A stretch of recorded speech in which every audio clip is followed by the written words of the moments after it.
O futuro ao Homo Deus pertence?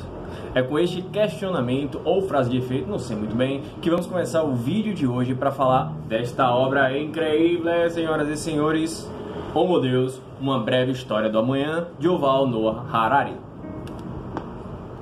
Este livro é a continuação do outro best-seller chamado Sapiens. Se você não leu, eu recomendo muito que leia, aqui também é sensacional.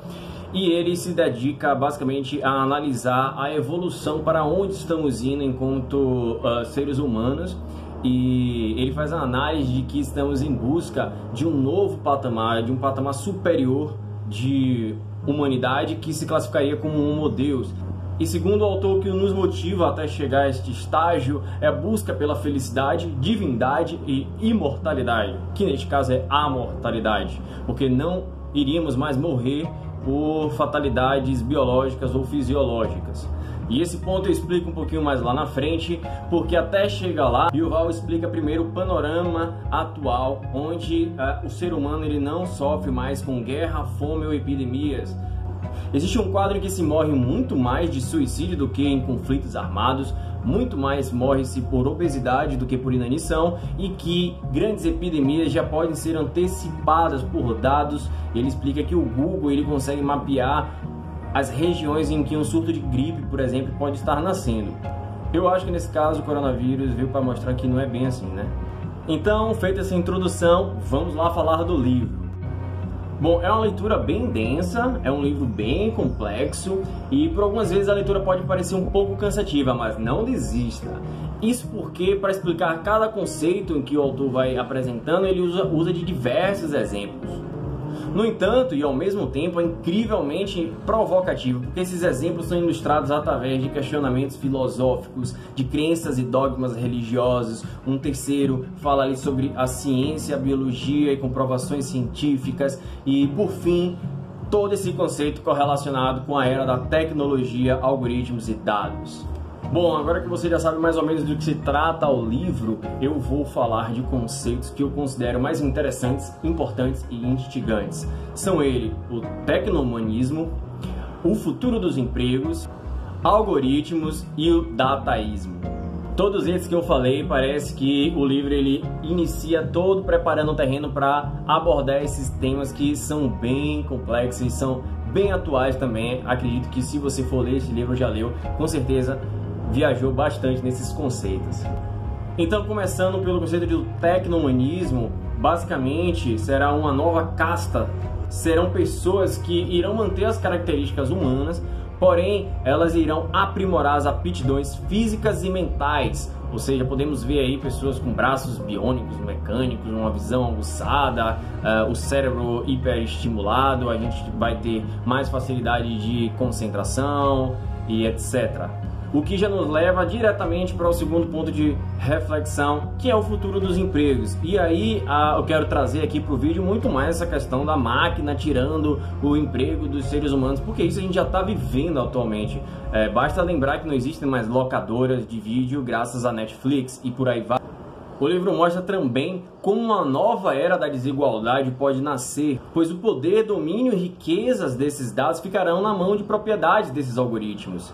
Não à toa dizem que os dados é o novo ouro do mundo, e não à toa que sempre é discutido o poder que o Facebook e o Google detêm sobre a sociedade, política e sobre a nossa privacidade. Então já percebeu que até aqui já são conceitos muito interessantes, atuais e possíveis. O autor sempre deixa claro que não é uma adivinhação, basicamente é uma projeção de como estaremos daqui a 20, 30 anos, se seguirmos os passos que estamos seguindo na atualidade.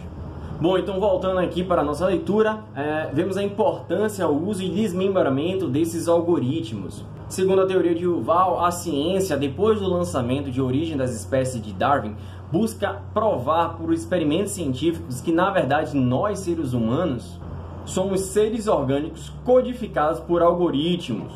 Ou seja, as nossas sensações e emoções, na verdade, são algoritmos fruto de processamentos bioquímicos. Ou seja, vai igualando o sistema humano de funcionamento do nosso corpo humano com o sistema de processamento de dados. E isso, na minha opinião, é de explodir a cabeça, assim, é sensacional esses conceitos, porque se você vai lendo as apresentações dos exemplos científicos, faz muito sentido realmente. E por fim, da metade do livro para o final, é dedicada basicamente ao que o Yuval chama de a nova religião do século XXI, que é o dataísmo. Daria basicamente para fazer um vídeo só falando sobre o dataísmo, mas eu falar aqui um pouquinho só o conceito, o que eu achei dentro da minha leitura, e deixar que vocês também leiam, para que com vocês, com sua visão de mundo, interpretem, e depois deixa aqui nos comentários o que achou, beleza? Primeiro de tudo, nomear o dataísmo como uma religião, categorizá-la como uma religião, significa que deixaremos de atribuir acontecimentos do mundo a divindades, a deidades, e que passaremos a partir de então a confiar cegamente no que os dados estão nos aconselhando, nos apontando. E aí, para isso, ele usa um exemplo que é bem atual. Se a gente estiver voltando para casa, a gente conhece muito bem o caminho à nossa casa, mas o aplicativo de GPS disser que é melhor a gente pegar o caminho B ao invés do A, a gente não vai questionar e vai pegar o caminho B. Não se sabe por que, em algum motivo, em alguma ocasião, o caminho B estiver com um tráfego mais intenso, a gente vai ter tomado a decisão pelos dados, pela influência dos algoritmos do aplicativo. Um outro exemplo que eu achei assim, bem sensacional do livro é o exemplo que ele dá da atriz Angelina Jolie, em que decidiu fazer um procedimento de mastectomia depois de um exame clínico comprovar que ela teria uma probabilidade altíssima de desenvolver câncer de mama. Então ela tomou uma decisão tão importante na vida dela, pautada em dados. E a partir desse momento ele faz uma cascata de situações que vão levar a gente a confiar mais, cada vez mais nos dados, e que a partir deste momento os algoritmos vão conhecer a gente mais do que nós mesmos. Ou seja, um algoritmo daqui a um tempo será capaz de indicar a você qual é o candidato que está mais alinhado com sua forma de pensar, e você pode confiar nos dados e optar em votar naquele candidato que os algoritmos já te influenciaram, ou então te mostraram, te apresentaram como uma excelente opção para você. Lembre-se que tudo isso, todos esses dados que a gente fornece ao sistema, não necessariamente eles são capturados, são comercializados. A gente sabe que também existe essa vertente, mas nós mesmos fornecemos esses dados felizes. Aí tem a comprovação das redes sociais, do smartphone, do smartwatch, em que a gente coloca para correr, e ali ele já está medindo nossa frequência cardíaca, o nosso, enfim, e consegue extrair daí dados clínicos importantes que, uma vez enviado, não sei, para o governo, pode indicar que você é uma pessoa que está classificada numa área de risco para ter taquicardia. Tá entendendo mais ou menos para onde estamos caminhando, né? E mais uma reflexão sobre o breve futuro que estamos encaminhando fica sobre o subjugamento desse super-humano para os humanos que conhecemos na atualidade. Porque, como eu disse anteriormente, existirá uma nova forma de desigualdade, pautada em aqueles que detêm o poder dos dados, dos algoritmos, e entender, e aqueles que não têm como ter esse upgrade na mente, no corpo. Então fica essa outra reflexão pela chegada desse breve futuro, sem falar do risco que vamos correr de sermos subjugados pelas próprias máquinas. Existem muitos filmes de ficção que apresentam essa distopia, onde a máquina ela aniquila o ser humano e controla o nosso planeta, enfim. Isso é muito real, porque a máquina ela pode nos enxergar com uma ameaça, pois o ser humano ele teria o poder de puxar a tomada, ou ela poderia ser programada para isso, para aniquilar uma determinada civilização, etnia, enfim.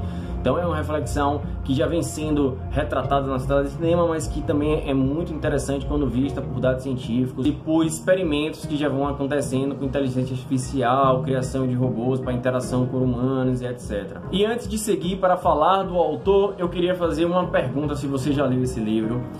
Como esse livro chegou em sua mão? Você foi livremente à livraria e escolheu na prateleira, ou algum algoritmo indicou esse livro para você? Fica a reflexão. Yuval Noah Harari é professor israelense de História e concluiu em 2002 um doutorado em Oxford, e de lá para cá vem escrevendo uma série de artigos e livros sobre história militar e história da humanidade. Depois do sucesso do best-selling Sapiens, Yuval ganhou notoriedade no mundo inteiro, nos jornais do mundo inteiro, e seus livros já foram traduzidos para 30 idiomas aproximadamente. Além de uma bela escrita, ele mantém um posicionamento político bem atuante, muito costurado com seus princípios, e muitos deles podem ser vistos no seu terceiro livro, 21 lições para o século XXI, que já está aqui, será o próximo da lista para ser lido. E assim tiver também a resenha em vídeo, eu vou colocar aqui para vocês verem diretamente. Curiosidades: o termo dataísmo foi utilizado pela primeira vez por David Brooks, do New York Times, em 2013. Segundo ele, num mundo crescentemente complexo, confiar nos dados pode reduzir as nossas distorções cognitivas e ajudar a iluminar a percepção de comportamento que ainda não tínhamos observado. Ou seja, desde então, o livro Homo Deus foi lançado pela primeira vez em 2016, mas esse termo já era analisado, visto com cautela anos antes, sobre a importância e influência que os algoritmos teriam em nossas vidas. Outra curiosidade que eu não posso deixar de mencionar, e quando eu estava lendo aquele livro sempre vinha muito à memória, é que se você quiser entender a influência e poder que os algoritmos têm em nossas vidas atualmente, eu gostaria muito de recomendar o documentário O Dilema das Redes Sociais. Lá você vai entender como as informações são constantemente manipuladas para prender as nossas atenções nas mídias digitais, nas redes sociais, de forma bem articulada com inteligência artificial, com o Learning Machine e com os algoritmos que nós mesmos vamos fornecendo. E uma terceira e última curiosidade que me ocorreu quando eu estava lendo esse livro são duas produções artísticas que lembram muito o conceito desse livro. Um é Matrix, de 1999, e o outro é a canção admirável Chip Novo, de Pitty, que foi lançada em 2013. Ambas produções traduzem muito o conceito presente aqui nesse livro. Falando do livro, essa capa aqui, de fato, é a Matrix, né? A gente saindo do que somos hoje para a era dos dados, para a era da Matrix. A frase que define o livro foi um pouco difícil escolher uma. Eu, quando vou lendo o livro, vou sempre registrando ali no Scoop todas as frases e passagens que eu julgo interessante, e agora, para fazer esse vídeo, eu fui recorrer a essas anotações, e existiam várias que eu queria trazer aqui para o vídeo, mas muitas delas são mais complexas, grandes e etc. Então eu escolhi uma que é certeira e curta. Vamos lá? Só existe um ponto culminante na vida: ter tomado as providências necessárias para sentir tudo o que é humano. Forte. Então é isso, galera. Se você chegou até aqui, muito obrigado por assistir o vídeo. Deixe o seu joinha se você gostou, e aí eu vou saber que tipo de conteúdo a galera tá curtindo. Como de costume, eu sempre deixo o link do livro na descrição, para se você quiser, a partir deste vídeo, comprar e conhecer e ler essa história, você já vai direto. E é isso, estavam parados, agora estamos de volta com os vídeos. Se você gostou, também compartilhe, deixe seu comentário, que aí eu gosto bastante de responder o que você viu do livro. De repente eu não falei aqui no vídeo, quais são as suas impressões, que eu acho que isso também é parte da construção e parte do debate sobre leituras. Então, valeu, meu povo, e até a próxima. Abraço! Coisa de Edu, se inscreve já!